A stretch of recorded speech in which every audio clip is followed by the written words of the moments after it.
Hey guys, welcome back to my channel. So today I just wanted to talk to you all about my fashion journey. If you are new here, welcome. And if you're returning, hey family. Hey fam. Started sewing, all of that in high school. So the reason why I started sewing in high school was because I couldn't actually afford my clothing, or the things that I found just didn't fit me right. I was a growing adolescent with a changing body, so I was overweight, y'all. I was overweight, and anything I wore was kind of like, it looked weird. It didn't accentuate my body either. You could see too much of my stomach, or it was just too expensive. And we had just moved to a new state after moving from Atlanta. I remember at the school we wore school uniforms, and I was also like, dang, these uniforms are boring. Like, I have to wear this little khaki skirt and everything. So I remember at the time I would like try and do different things to spruce it up, like put a bow tie, put a scarf, or be giving you, you know, the that you need. So I started to make skirts for myself because I was like, I wanted different fabrics, different materials, different cuts. So what we would do is I'll go to Walmart. We wouldn't spend more than like $10, but I'll be able to make about 3 to 4 different skirts, or I'll go to the thrift store and I'll buy like just whatever type of looking skirt, but I'll just refashion it, transform it, and make it something new. And I loved it. So down the line I continued to do that. I started to make clothing for my friends. Like, I'll make skirts actually for my friends, because that's really when I only knew how to do. We had sewing machines in the house, so they were always available. So I'll pick them up and I'll like stitch here, make this part tighter, or if she would make me an outfit, I would go make this part tighter, cut this part off, add something, and yeah, so that's really what really got me into starting it. And so I made up so many clothing over those years from during high school. And I remember this summer before I went to college, I used so much time to make more clothing. I went to the thrift store, bought more clothes, refashioned them, made completely different outfits. When I went to college, I would go to different events or go to even class, and people were like, I love your outfit. Where did you get it from? And I was like, I made it. And then they would love it. And I remember I went to this event, I won best dress, and I was like, my little insides were like jumping, screaming for joy. So I won best dress, and that was really the start of something beyond what I knew was coming. So after that, many people would come to me like, hey, can you make this? I was like, okay, I can try. Like, I'll try to teach myself, like, okay, watch a few YouTube videos, and so on and so forth.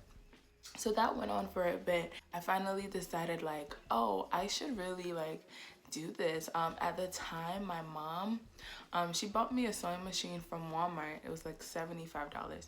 You know, now these sewing machines go for like $100 and over, but the same sewing machines at the time were about $75.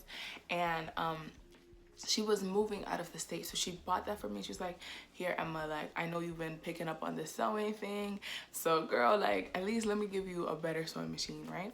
So she got me that. That was like my beginner one, and I started to make orders then, and like, things were going so well. Like, I made a few outfits for the next big showcase that the school had.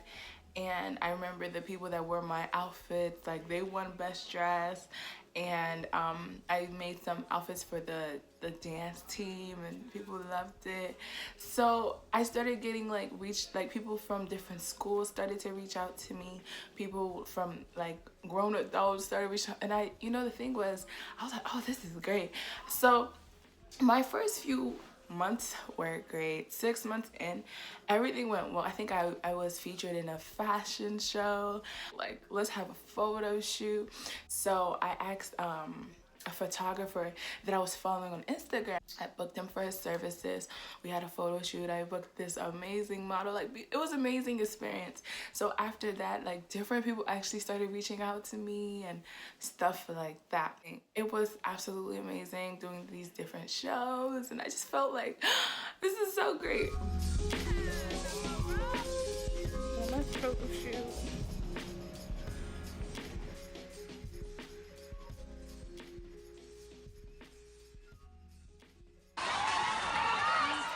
into that time, personally, I was going through a lot. Like, my life was kind of going downhill. I was scammed of my refund check, which was $3,425.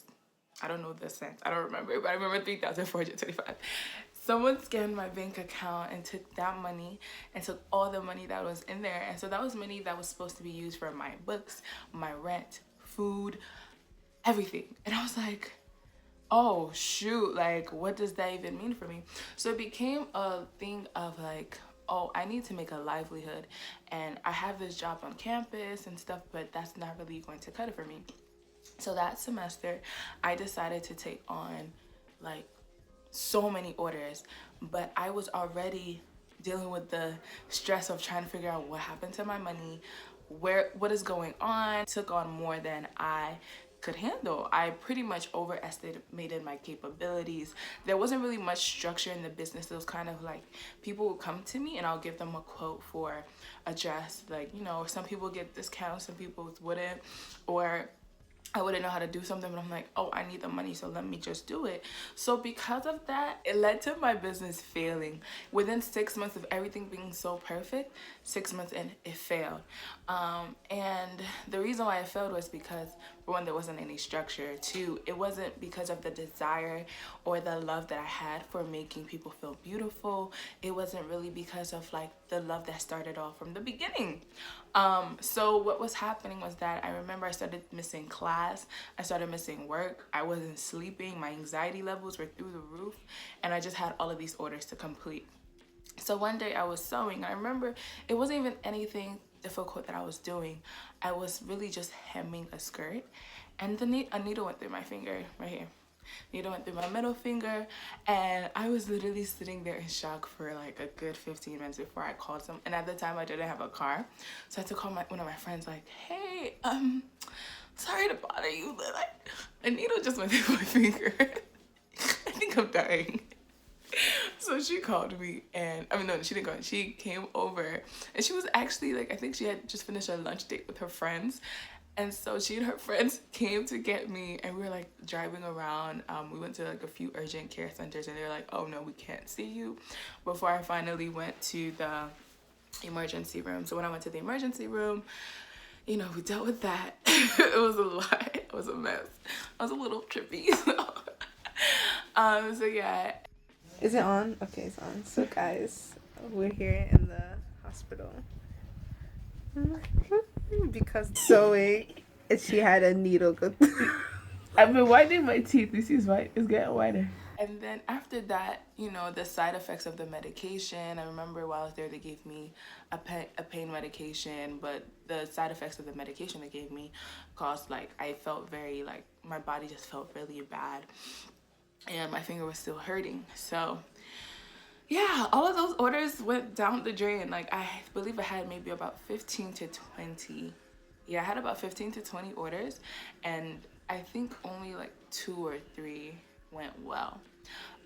So what that did was, and even though it was only 2 or 3 that went well, I remember like trying within all my might to make this work. And so I would be taking Lyft rides and Uber rides and going on campus with this sewing machine that I had, trying to fix it. I remember, I think on the day of, I was there trying to fix some of the items. I was like, it was a mess. It was an absolute mess. But I was just like, oh my gosh. And like, I couldn't deliver some of the stuff because I was on campus or I was at someone's house. It was a mess, y'all. It was horrible. And so after that, it wasn't the fact that I didn't get the orders done. It was the fact that I just felt, in that moment, I felt like a failure. I felt that, how could I do this? Clients are upset. So I just felt like, wow, my team was just buzzing. Like, can you believe Emma, my outfit, like, blue, she's a blue. I'm like, oh my God, get me out of here. No, like, it was so bad. I was like, I'm a failure. I'm a failure. I'm an absolute failure. And so after that, obviously people move on. But I think, like, for me, the feeling of failure remained. I continue to just see myself in the light of, girl, you are self-taught. Just so many negativity. going on. So with most of the some of the things that I would make, I'll still feel some type of shame behind it. I'll still feel some hesitancy or some fear behind it. In 6 months that occurred, however, I still continued to do things. It was just that when I did continue to do things, there was always those feelings that were right behind it. In that time, I was able to afford to buy a new sewing machine from the money I had made, and it was just the biggest, like, I felt so amazed. Like, I was like, I bought an amazing sewing machine. And through that time, you know, I was still invited to do things. Like, I was still invited to go to shows. I still made different items. So one year I went to Cornell University. I went to Wellesley College. I did a few shows for Towson. And these were all so amazing. Like, I loved every opportunity. But I had to learn within myself, like, girl, it's not the end. Just because you have messed up then, that doesn't mean that everything you do will be a failure. So yeah, that's what happened. So I'm here now. Since I started, it's been about 5 years now, actually, since I've been sewing for other people. Because I actually started in 2015 when I started like picking up those little orders, but 2016 is when I made that big like official, like, I made the Instagram post, and I'm like, oh yeah, like, baby, we started a business. So it's been about 5 years now. So 5 years into it, I have finally, it took me long enough, I have finally accepted that, girl, you are not a failure. Obviously, like, if you've continued to do this throughout the years, it's not about the money, it's beyond that. So that's been amazing. I still have been doing it. I've learned so much. I've learned, like, in terms of how to run a business, things you should and should not do, having contracts in place, having structure in place, not overestimating my capabilities, and knowing when to say no, not letting people take advantage of my kindness, and also not setting up boundaries for myself and my clients. And if there's something I know I cannot do, I will tell you I cannot do this. I would recommend you or refer you to a different seamstress. And so that's something I used to do a lot, and I still do. If it's something I can't do, please go to someone else. I'm always about supporting other businesses. I'm officially launching my ready to wear line. It's called Ode to Mommy. It's in tribute to my mom, just because she's been my rock throughout. And, you know, actually during this time around, she's actually helping me. She's gotten on board. She's realized that this is my passion. After sitting down to speak with her, I actually learned the reason why she didn't want me to sew was because she didn't want to teach me, because she wanted me to focus in on school, becoming a doctor, and everything of that sort. It was because she herself was a seamstress for years, so she has about 30 years of training in this. And throughout the time, like, when she was sewing for other people, people would take advantage of her. People wouldn't pay her, or work for a company, but that company went down under, and she had to do an entirely different career shift. She had to go into nursing. So because of that, she just felt that she didn't want me to go through that same pain and that same disappointment of not really making it in the fashion industry. However, over time, I believe she's learned, like, no, it's possible, but also more so, go far together. So I've actually been able to convince my mom to join my team here at MRO, which is the name of my company. And so this first collection, I'll be making it in collaboration with her, but she'll be with the team full time. She would be helping me, like, learning how to do things the right way in terms of, like, production of clothing. And then I'm also just gonna bring along my love for just bringing like, making things affordable, but making it accessible as well, while accentuating every woman's body. So I'm really excited for this.